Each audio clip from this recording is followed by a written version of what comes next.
Hey, this is Joe from HomeStudioCorner.com. Got another PreSonus Studio One video for you. In the last video, we looked at the browse window that comes up over on the right-hand side. Today, I want to look at the inspector window that comes over on the left. A couple ways to get there. You can click on this little eye for information, or inspector, that makes more sense. Or you can also hit F4 on the keyboard and it'll pop it open. If you had asked me when I first started using Studio One if the inspector window would be something I would use on a regular basis, I would have said, no, of course not. It looks kind of nerdy. There's a lot of numbers. It's not very intuitive. I would much rather look at the mix window and make my plugin adjustments here, right? Or whatever else I need to do. Well, that's true, but I found I use this thing all the time. So let's quickly go through some of the things that I use. I may have shown some of this in a previous video, but I want to dedicate this one to this in case you need to come back and find it later. So the things that I mainly use on this, just so you can see what's here. One of the things, your groups, if you have some tracks grouped together. So by the way, this follows whatever track you have selected, so it's always showing you what you want to see. So let's say we want all these drum tracks grouped together. I can hit Command G and they're grouped, and you can see, okay, they're set in group 2. I can rename the group if I want to. I can take them out of the group. I can do all sorts of things, switch groups. It's all right there so I can see what's happening there. Also, if there are layers. So in this particular session, we recorded several tracks of drums. So let me make sure they're all grouped together. Okay, I think they're grouped now. And if I switch between the layers, you can see the different takes will pop up over here. There they are, popping up. Hope I didn't mess this song up. I hope not. Okay. So that's where you find layers. It's called takes in Pro Tools, but they're layers here. So it took me forever to find them. So this is where it is. So if you recorded, say, let's come down here and say this vocal track here. We've recorded a take. We want to record a new take. Just completely new take and hide this one.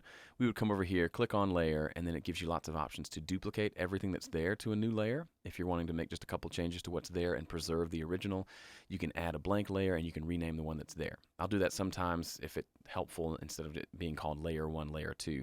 That's helpful, and you can remove it. So that's where you get to that. It's the only place I know of to get to it. So it's over here in the inspector window.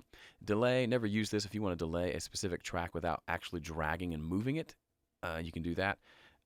Let's see, what else do I use? I don't use any of this much, but over here is kind of neat. This is, if you watch Dave Pensato mix, or a lot of people who mix in Pro Tools, they'll usually mix all in the edit window. They won't really go to the mix window all that often.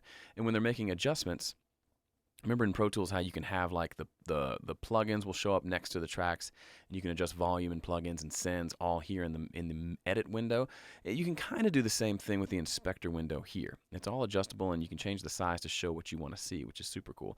But as you can see here, this is essentially the channel strip for this particular track. So we can adjust volume, panning, all the stuff, plugins and sends are all right here available to us. It's really helpful if you're just in the middle of a mix and you're mainly looking at this window, but you just want to see what's happening on a given track. You can do that very quickly and easily. And it helps you kind of not be distracted by all the other tracks in the session, and you can just see what's going on here at a glance without having to always open up the mix window and close it back. Okay? And then down here, this is kind of event-based effects down here, meaning if you want to take a single piece of audio and select a piece of audio and then apply some sort of effect to it, you can do that here. Now there's a couple things. The one I use the most is actually over here. I've shown this before, the transpose feature. Let's take these cool background vocals at the beginning. Let's see, let me mute the lead.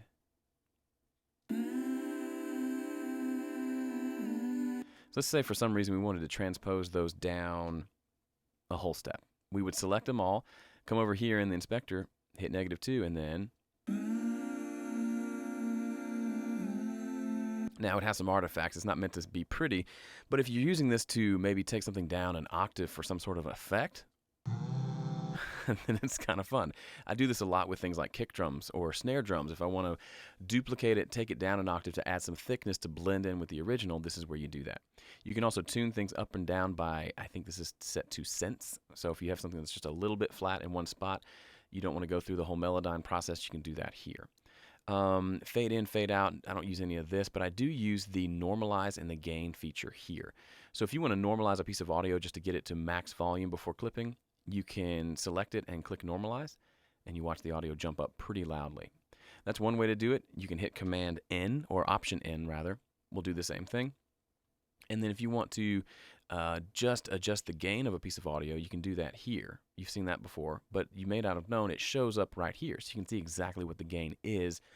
Excuse me. And if you wanted to type that in specifically, instead of trying to drag it so slowly so you get the exact thing, let's say I wanted to turn all these down 3 dB. I can just select them, click over here, and type in -3, and it'll do it for me, as opposed to me having to drag it in ever so precisely. And then bend markers here. This is just tells you if you want to see the bend markers if you're doing some of that time stretching stuff, which we're not in this session, and I rarely use that either. So those are the things I like to use over in the Inspector window. The one other thing, back to the event-based effects, excuse me, if you want to apply a particular effect to just a single piece of audio on a track. So let's say we wanted to apply some heavy distortion just to this phrase of this vocal track. We would select it, come over here and click Enable on Event Effects, and then we can come in here and select whatever plugin we want. So the red light district distortion plugin, we can set it up, listen to it, all that stuff. And then that effect would only happen on this piece of audio and not the entire track. It's helpful for a single sound effect that you want, or if you're doing some sort of Foley or sound for film and you need a specific reverb, but just on one specific part. It makes a lot more sense to do this as opposed to setting up plugins on the tracks and synths and returns and all that stuff. And then if you really want to save your computer processing, if you have a lot of this going on, you can click the render button and it'll actually render that to the audio itself, so you don't have to keep running that plugin every time it comes up. You can always unrender it later to adjust the settings, but it's a neat thing to do if you have huge sessions where you have lots and lots of event-based effects going on. It's a very, very cool thing to do. Okay, that's it for this video. Hope that helped you learn a little bit more about what to do with the Inspector window, and hope you're having fun in Studio One. See you in the next video.